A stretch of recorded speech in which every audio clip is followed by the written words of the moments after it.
Hello everyone. Today we have Aditya Pratap Singh with us. He has secured AIR 61 in NIMSA 2024, and today we will be talking about his experience and his preparation journey. Hello Aditya. Let's start with a small introduction. Hello everyone, my name is Aditya Pratap Singh and I have secured All India Rank 61 in NIMSA 2024 and I have completed my graduation from Lucknow University and in the course Bachelor's of Computer Applications BCA and I've done my class 12th and 10th from City Montessori School in Lucknow as well. That's all. Okay. Aditya, तुमने बताया कि तुमने LU से BCA किया है। तो like ये तुम्हारा अपीयरिंग था या फिर तुमने 1 ईयर का ड्रॉप किया? लाइक अपने लास्ट ईयर कॉलेज के साथ साथ तुमने निमसर का प्रिपरेशन करी थी या फिर तुमने 1 ईयर का ड्रॉप लिया है? मैंने ड्रॉप लिया था 1 ईयर। अच्छा, ड्रॉप किया था। ओके, सो लाइक हाँ, तुम्हें सबसे पहले तो निमसर के बारे में कैसे पता चला? निमसेट के बारे में मैं और तो निमसर के लाइक बारे में पहले पता करने से पहले लाइक एक वो होता है ना कि बीसीए के बाद ही जॉब ढूंढते हैं लोग, हाँ क्योंकि हाँ बीसीए भी एक कंप्यूटर से रिलेटेड ही कोर्स है। तो लाइक बीसीए के बाद तुमने जॉब क्यों नहीं प्रेफर किया और एमसी क्यों प्रेफर किया? एंड देन अपने निमसेट के बारे में कैसे पता चला, इसके बारे में भी बताना। ठीक है ठीक है।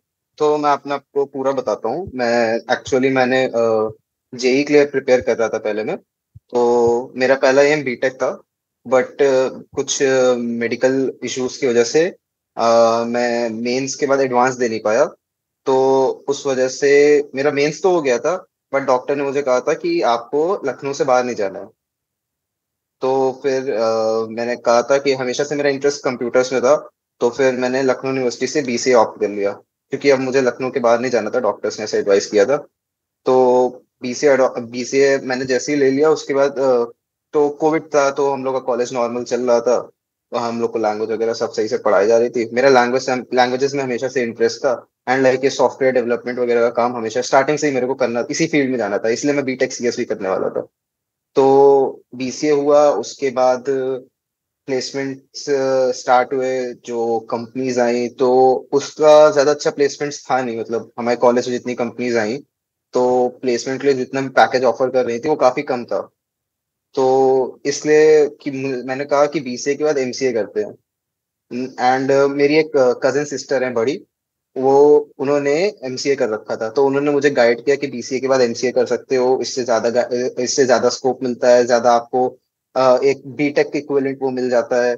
तो आई वेंट फॉर एमसीए, और उन्होंने मुझे निमसेट के बारे में बताया कि निमसेट कर सकते हो तुम। एंड इसके लिए कोचिंग करनी है, कोचिंग कर लो, खुद से पढ़ना है खुद से पढ़ लो। तो उन्होंने अभी कोचिंग की थी, तो उन्होंने मुझे वो बताया, तो उसी मैं भी आ गया। ओके, तो लाइक निमसेट के लिए तुम्हें तुम्हारे कजन सिस्टर ने हाँ इन्फॉर्म किया कि हाँ, ओके।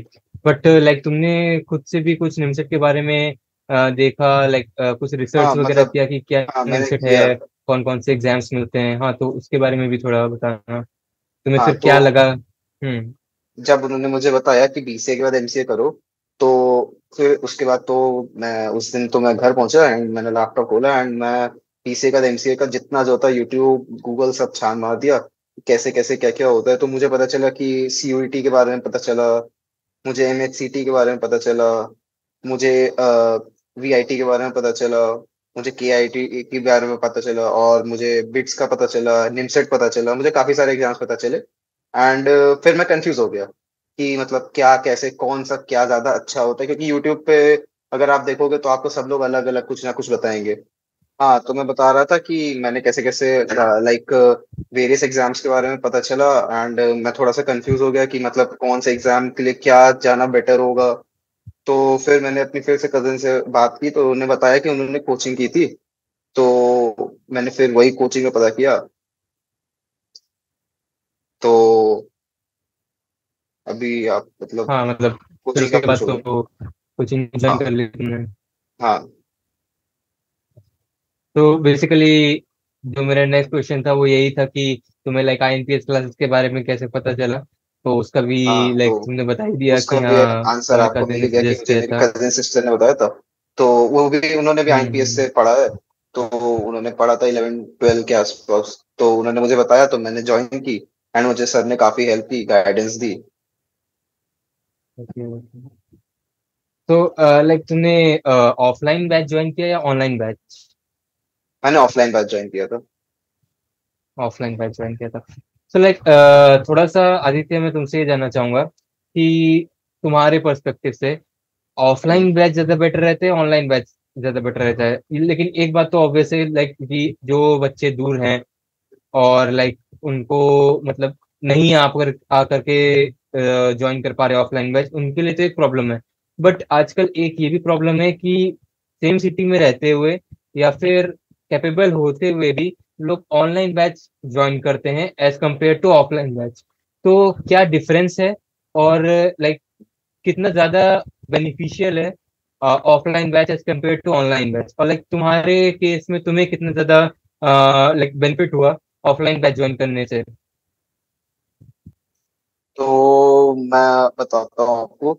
ऑफलाइन बैच ऑब्वियसली ज्यादा बेनिफिशियल है, क्योंकि ऐसा होता है कि अगर आप ऑफलाइन पढ़ते हो, ठीक है, तो आपको जो कोचिंग में सर पढ़ाते हैं उससे आपको जो एक वो मिलता है, ऑरा मिलता है आसपास आपके, एक जो वो रहता है कि एक एनवायरनमेंट रहता है पढ़ाई का, वो रहता है। ठीक है। मैं आपको वो भी बताता हूँ। और ऑनलाइन क्लासेस में कैसा होता है, जैसे आप ऑनलाइन पढ़ रहे हो, हम्म, उसके बाद आप ऑनलाइन पढ़ रहे हो तो आप घर में हो, ठीक है, आपका आप अपने कंफर्ट जोन में हो। जब तक आप अपने कंफर्ट जोन में होते हो तब तक आपकी पढ़ाई नहीं हो पाती सही से। आपको पढ़ने के लिए अपने कंफर्ट जोन से बाहर निकलना पड़ेगा। तो जितने भी लोग ऐसे करते हैं कि सेम सिटी में होके जो केपेबल है ऑफलाइन जाने की, ऑनलाइन करते हैं, तो मुझे नहीं लगता उससे ज्यादा कोई फायदा होता होगा। क्योंकि मान लीजिए आपने अपना ये बचा लिया, ट्रैवल टाइम बचा लिया, वो बचा लिया, उसमें आपने पढ़ लिया, बट आपने जो पढ़ाई की, मान लीजिए आपने क्वांटिटी में ज्यादा पढ़ लिया बट आपने क्वालिटी स्टडी नहीं की। जो मेरा एक वो पॉइंट ऑफ व्यू है। अगर आप ऑफलाइन पढ़ते हो तो आपका जो एनवायरनमेंट क्रिएट होता है आसपास, जो आपके सब लोग पढ़ रहे हो दिखते हैं, आपको जो कॉम्पिटिटिव कॉम्पिटिशन फील होता है, वो अलग चीज होती है। और बाकी ऑनलाइन पढ़ने का अपना, जैसे दूसरे लोग जो दूसरे सिटीज से हैं, जो ऑब्वियसली नहीं आ सकते हैं, ये मतलब नहीं आके पढ़ सकते हैं, ये तो उनकी अलग वो मजबूरियां हैं, तो वो अलग चीज हो गई है। बाकी जो रहने वाले केपेबल हैं, जो आ सकते हैं, उनको तो मैं बोलूंगा कि ऑफलाइन आके ही पढ़ना चाहिए। एंड ऐसा नहीं है कि दूसरी सिटीज से लोग नहीं आते। मेरी क्लास में भी बहुत सारे लोग थे जो दूसरी सिटीज से आके हॉस्टल्स में रह के पढ़ते थे। बहुत सारे लड़के थे, बहुत सारी लड़कियां भी थी। तो वो एक ऑफलाइन वाला जो रहता है वो एक प्लस पॉइंट हो जाता है आपके लिए। ऑनलाइन वाले में आपका एक और चीज रहता है कि आपको स्क्रीन पे ज्यादा फोकस करना होता है। लाइक आपको कुछ भी असाइनमेंट मिला तो वो भी स्क्रीन पे मिलेगा आपको।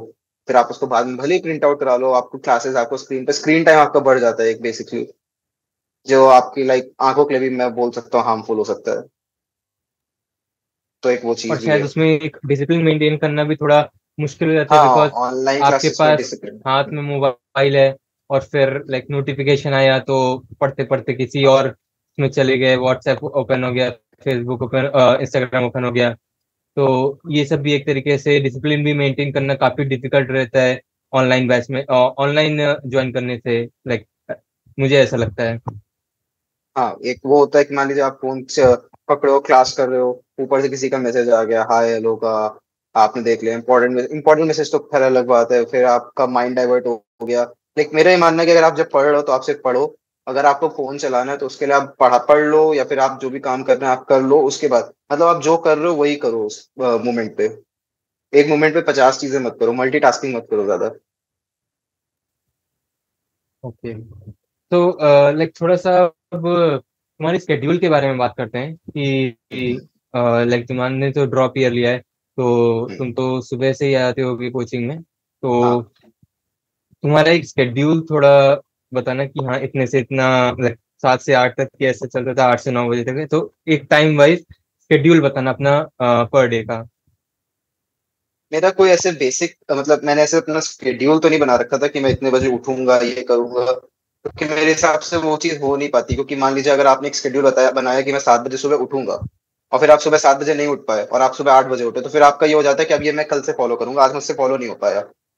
तो मेरा वो हम्म। नहीं था। मेरा एक वो रहता था कि मैं उठूंगा सुबह, कोचिंग जाऊंगा, कोचिंग में सुबह टेस्ट दूंगा, टेस्ट के बाद क्लास होगी, फिर एक टेस्ट होगा, फिर एक क्लास होगी, फिर रात में घर आ जाऊंगा, और जितना मुझे कोचिंग में होमवर्क मिला है मैं वो करूंगा।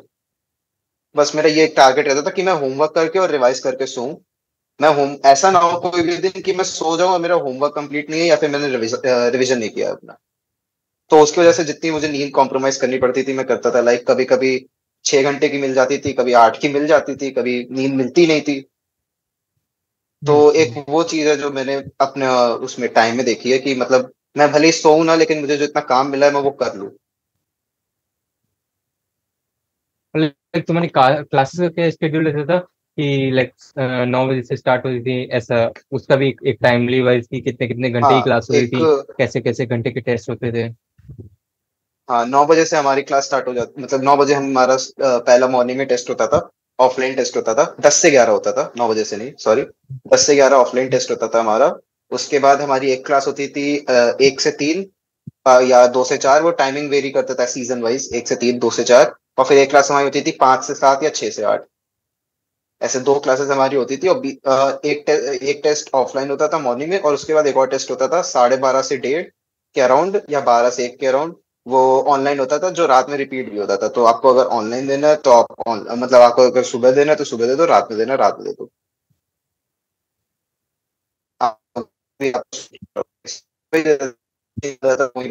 ड्रॉप ईयर था मेरा, क्योंकि तो पूरा दिन मैं खाली रहता था, फिर शाम को क्लास करके मैं जाता था घर। तो लाइक अपार्ट फ्रॉम कि लाइक तुम्हारे कजिन सिस्टर ने तुम्हें गाइड किया कि ये वाली कोचिंग ज्वाइन करो, क्या तुम्हें खुद ज्वाइन करने के बाद ऐसा लगा कि कहीं पे कुछ ऐसा लगा कि लाइक शायद मतलब होता है ना कि ज्वाइन करने के बाद एक खुद को लगता है कि यार एक सही डिसीजन लिया है या फिर एक गलत डिसीजन लिया है, कि हाँ मतलब कुछ ये वाली कोचिंग ज्वाइन करके मैंने एक अच्छा डिसीजन लिया है, या ये वाली कोचिंग ज्वाइन करके एक मैंने गलत डिसीजन लिया है? तो इसके लिए तुम्हारे मेरा कहने का मतलब ये है कि तुम्हें टीचिंग की क्वालिटी कैसी लगी, कि ऐसा कुछ रिग्रेट तो नहीं है कि हाँ मतलब काश इसकी जगह कोई और कर लेते, या फिर इसकी जगह थोड़ा और बेटर हो सकता था, ऐसा कुछ कोचिंग क्लासेस ज्वाइन करने के बाद? क्योंकि तुमने तो ज्वाइन किया एक रेफरेंस से, ठीक है, बट हम्म। एक खुद की भी सेल्फ इवेल्युएशन रहती है कि हाँ कैसी चीजें रही, तो उसके बारे में थोड़ा बताना। हाँ तो मैंने जब कोचिंग ज्वाइन की थी तो मैंने स्टार्टिंग में तो जब हमें नितिन सर ने पढ़ाना स्टार्ट किया था, तो मैथ्स पढ़ाते थे सर। तो सर का मुझे पढ़ाने का तरीका बहुत अच्छा लगता है कि मतलब एकदम बेसिक से आपका बताएंगे बताएंगे, मतलब धीरे धीरे भी बताएंगे। ठीक है। आपका जैसे जैसे आपकी जैसे पूरी क्लास की स्पीड होगी वो सर मैच कर देते उसको। सर कभी भी भागते नहीं थे। सर आपकी क्लास की स्पीड के साथ जाएंगे, सबको समझ में आना चाहिए, सर ये देखेंगे। ठीक है, अगर आपको कोई भी डाउट आप सर को कभी भी रोक सकते हो, वो बता देते हैं कुछ भी। तो एक जो पढ़ाने की सर की टीचिंग स्टाइल था वो मुझे बहुत अच्छा लगा, और जो क्वालिटी ऑफ टीचिंग थी सर की वो भी बहुत अच्छी थी। मतलब सर पूरा पूरा सिलेबस जैसे जिस तरीके से उन्होंने 3 या 4 बार पढ़ाया हमें पता भी नहीं चला। एंड वो रिवाइज भी होता गया और हम पढ़ते भी गए, एंड आगे जाके मतलब हमें एंड में कोई प्रॉब्लम भी नहीं हुई ज्यादा। 3 या 4 बार लाइक मतलब कि हर टॉपिक तुमने तुम्हारे मतलब 3 से 4 बार कवर करवाए गए हैं? हाँ 3 से 4 बार। Okay. तो अब थोड़ा मॉक टेस्ट और प्रैक्टिस टेस्ट के बारे में बात करते हैं कि ठीक लाइक है। मॉक टेस्ट और प्रैक्टिस टेस्ट के क्या इम्पोर्टेंस है, कितना हेल्पफुल रहा? मॉक टेस्ट जो होते हैं उसमें और जो एक्चुअल पेपर होता है उसमें कितनी ज्यादा हम्म। सिमिलैरिटीज रहती है? सिमिलैरिटीज का मतलब मेरा ये नहीं कि क्वेश्चंस की सिमिलैरिटीज, मेरा मतलब है कि पैटर्न की सिमिलैरिटीज, और जो आपको वहां पे प्रेशर बनता है, तो कि मेंटल प्रेशर की किस तरीके से आप मॉक अटेम्प्ट कर रहे हो उसका मेंटल प्रेशर, और एक आप ओरिजिनल एग्जाम में बैठे हो उसका मेंटल प्रेशर, तो कितना हेल्पफुल होता है मॉक उस प्रेशर को हैंडल करने में? तो एक बेसिकली थ्रू मैं ये जानना चाहता हूँ कि पूरा ये टेस्ट और मॉक्स का जो एक पैटर्न बन करके आता है कितना हेल्पफुल रहता है? तो पहली चीज तो मॉक के बारे में मैं जो एक एडवाइस भी देना चाहूंगा सबको, कि अगर आप कहीं भी पढ़ रहे हो और आप मॉक्स दे रहे हो तो आप प्लीज मॉक मत छोड़ना। ठीक है, मॉक एक बहुत इंपॉर्टेंट चीज होती है। मॉक से आपका वो जो सेंस होता है या जो स्टाइल होता है एग्जाम देने का वो डेवलप हो जाता है। एंड जितना ज्यादा आप मॉक्स प्रैक्टिस करते हो उतने अच्छे से वो स्टाइल और आपका वो जो स्पीड है वो डेवलप हो जाती है, एंड आपको उतने अच्छे से आइडिया पड़ता जा रहा है कौन सा क्वेश्चन कैसे हमें करना है, हैंडल कैसे करना है। मतलब बड़े क्वेश्चंस कैसे हैंडल करने हैं, छोटे क्वेश्चंस कैसे हैंडल करने हैं। तो और टाइम कैसे मैनेज करना है अपना, जितने ज्यादा आप मॉक्स देते जाओगे उतनी ज्यादा आपको आदत पड़ती जाती है उससे, और स्पीड डेवलप होती जाती है।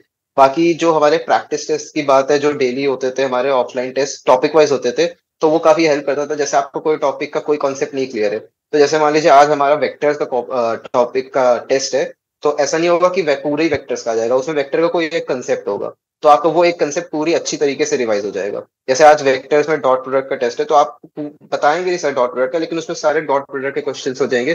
जैसे आपका ऐसा होगा कि अगर आपका असाइनमेंट में कोई क्वेश्चन छूट भी गया होगा, तो वो प्रैक्टिस टेस्ट में कवर हो जाएगा। एंड ये प्रैक्टिस टेस्ट आपका ऑफलाइन भी होता था एंड ऑनलाइन भी होता था, और सब में अलग ही अलग क्वेश्चन होते थे।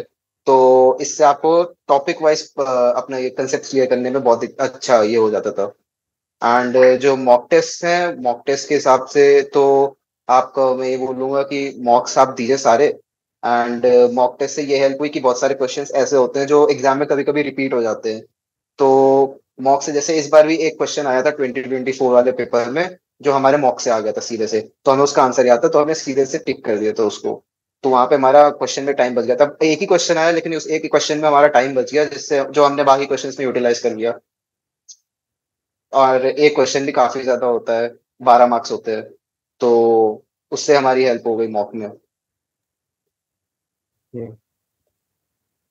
सो अब बढ़ते हैं निमसेट 2024 के ऊपर, जो एक्चुअल एग्जाम था। मेरे पास कुछ डिटेल्ड क्वेश्चंस हैं, बट मैं डायरेक्टली उन पे जाने से पहले सिर्फ ये बोलना चाहूंगा, ये तुमसे पूछना चाहूंगा, निमसेट 2024 के बारे, जो एग्जामिनेशन था, जो क्वेश्चन पेपर था, उस पे तुम्हारे क्या व्यूज हैं? 2024 का जो पेपर था, वो तो जब बच्चे दे के निकले थे तो सबके उस पे सबके चेहरे पे ऐसा था कि 2019 का पेपर, जिनको नहीं पता बता दो, 2019 में सबसे टफ पेपर आया था, तो कि ये तो 2019 का पार्ट 2 हो गया।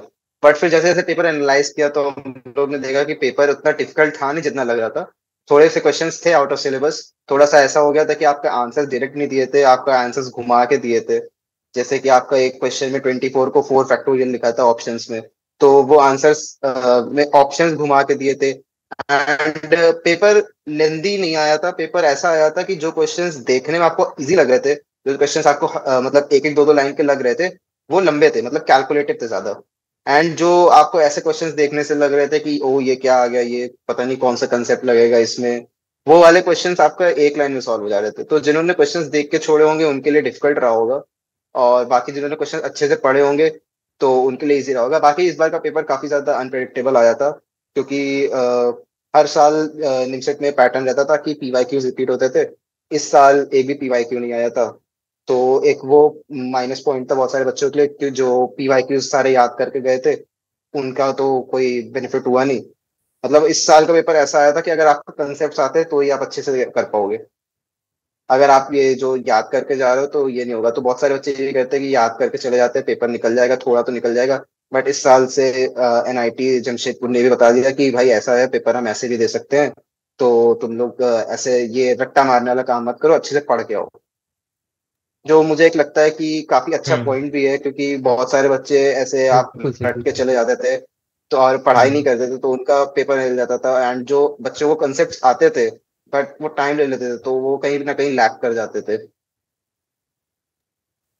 तो लाइक, जब तुम एग्जामिनेशन हॉल में बैठे थे, तो हम्म। जब पेपर तुम्हारे सामने आया, तो लाइक तुम्हारे दिमाग में उस समय क्या चल रहा था? बिकॉज शुरुआत की अगर मैं मान लो 10 मिनट भी नहीं, क्योंकि जब तक कि आप क्वेश्चन शफल करते हो, या चलिए ठीक है, फर्स्ट क्वेश्चन देखा नहीं आ रहा है, आगे बढ़े, फिर देखा, उस समय तुम्हारी बात दिमाग में क्या चल रहा था? क्योंकि एक माइंडसेट रहता है ना कि पिछले कुछ सालों से तो इजी आ रहा है, तो किस माइंडसेट से तुम बैठे थे? हम्म। और फिर जब तुमने क्वेश्चन शफलिंग चालू करी, तो क्या तुम्हारे दिमाग में क्या चीज चल रही थी? और एक और फैक्टर ये भी है टाइमिंग का, कि आपको 70 मिनट्स मैथ्स के लिए मिलेंगे, हाँ। एंड ऐसे ही ऐसे करके हर सेक्शन के लिए आपको मिनट्स मिलेंगे, और आप जंप बैक नहीं कर सकते हो।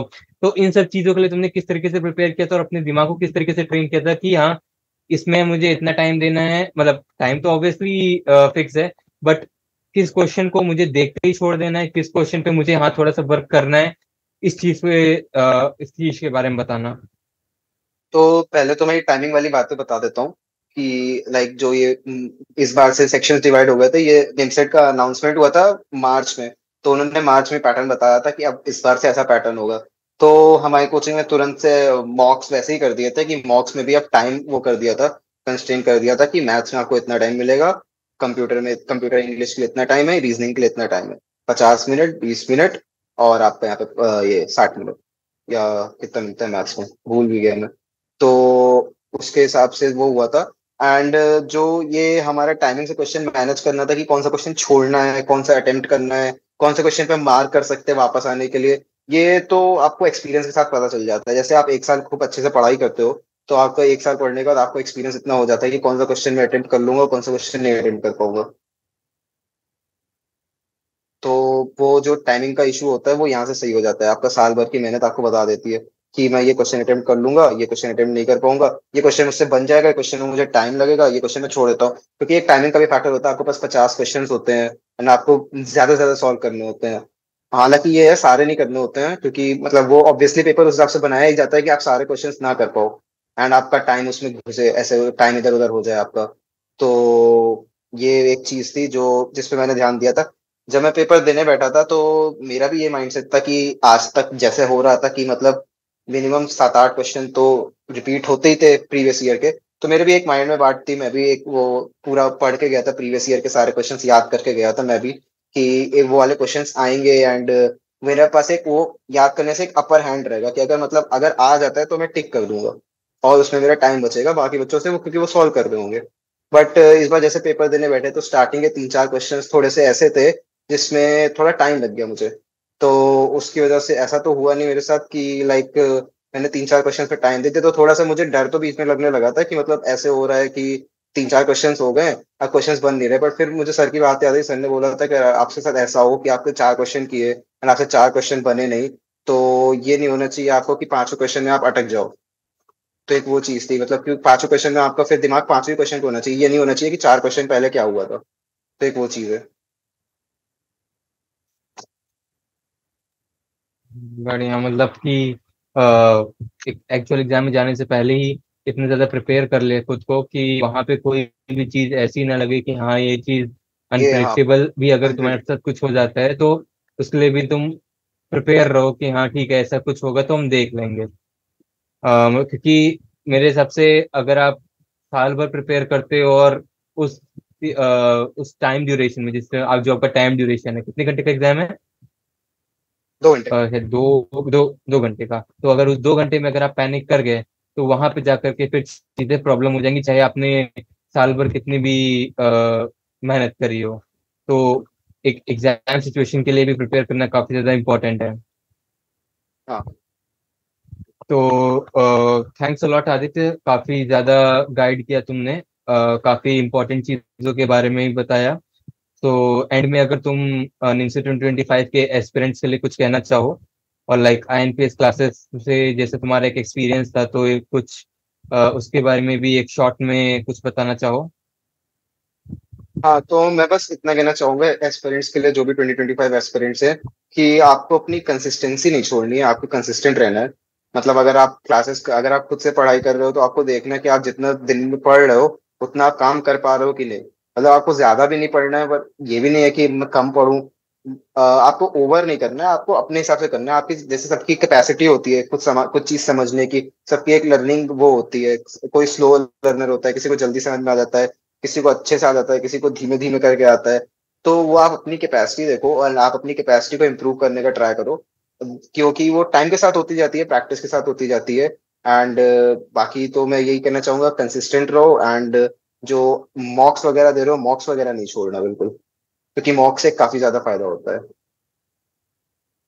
और बाकी तो आईएनपीएस क्लासेस के लिए, तो आईएनपीएस क्लासेस ने काफी हेल्प की मेरी। एंड आईएनपीएस क्लासेस के लिए जो मैं कहना चाहूंगा, आईएनपीएस क्लासेस ने काफी ज्यादा हेल्प करी मेरी, एंड काफी ज्यादा अच्छे से सर ने मुझे गाइड किया कैसे कैसे निकलना है, कैसे कैसे क्या करना है। कोई भी सिचुएशन में फंसता था मैं सर से बात कर लेता था, सर बता देते थे मुझे। तो सर ने एक मेंटर की तरह भी हेल्प की मेरी। तो thanks a lot Aditya, I wish you all the best for your future thank you. And thank you everyone.